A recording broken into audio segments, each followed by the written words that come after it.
Mga kababayan, hindi ako nahihiya sa trabaho ko.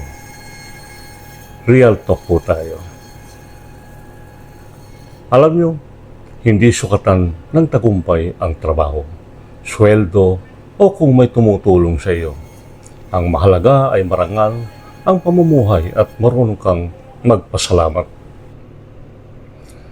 Alam niyo mga kabayan, 10 taon pa lang ako dito sa Amerika kasama ng misis ko. Petisyon kami ng anak kong babae na nakapag-asawa ng isang Pinoy na American citizen.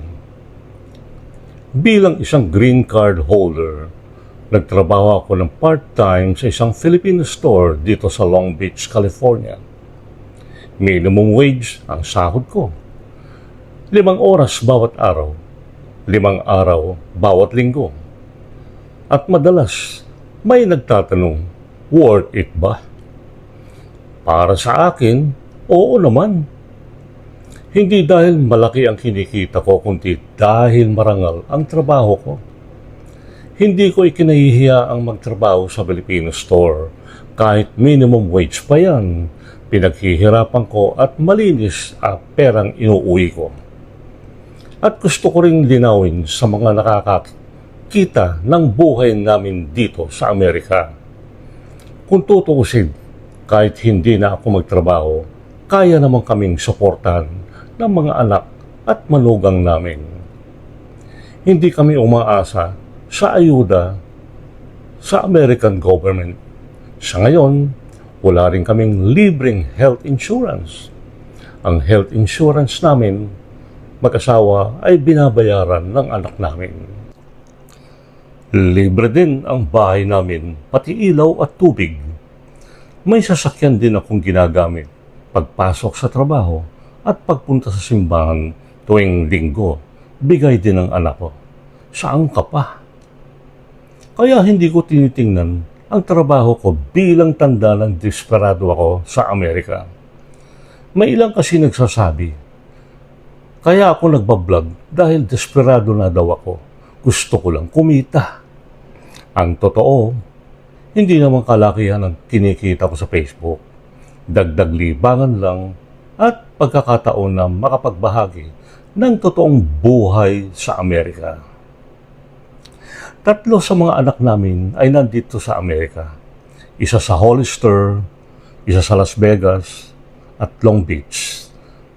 May mga anak din kami na iwan sa Pilipinas na mayroon ng mga sariling pamilya at negosyo. Kaya sa totoo lang, kahit saan kami dalhin ng buhay, may pamilya kaming masasandalan. Pwede kami sa Pilipinas, pwede rin kami sa Amerika. Pero habang kaya ko pang magtrabaho, bakit hindi?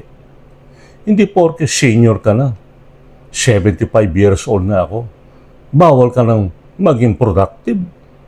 Hindi porke minimum wage ang trabaho mo, mababa na ang halaga mo. At hindi porke may tumutulong sa iyo, wala ka ng dignidad. Ang tunay na kayamanan ay hindi lang pera, pamilya, kalusugan, tirahan, pagkakaisa at higit sa lahat, marangal na pamumuhay at pusong marunong magpasalamat. Kaya sa mga kababayan kong nagtatrabaho ng minimum wage dito sa Amerika, huwag mong ikahiya ang trabaho mo, kabayan. Basta marangal, pinaghihirapan, at wala kang inaapahang tao, ipagmalaki mo. Kayo, kung nasa kalagayan ko kayo, magpapatuloy pa ba kayong magtrabaho kahit kaya na kayong suportahan ng inyong mga anak? At bakit? Komento nyo lang ang inyong opinion sa comment section at maraming salamat sa panonood.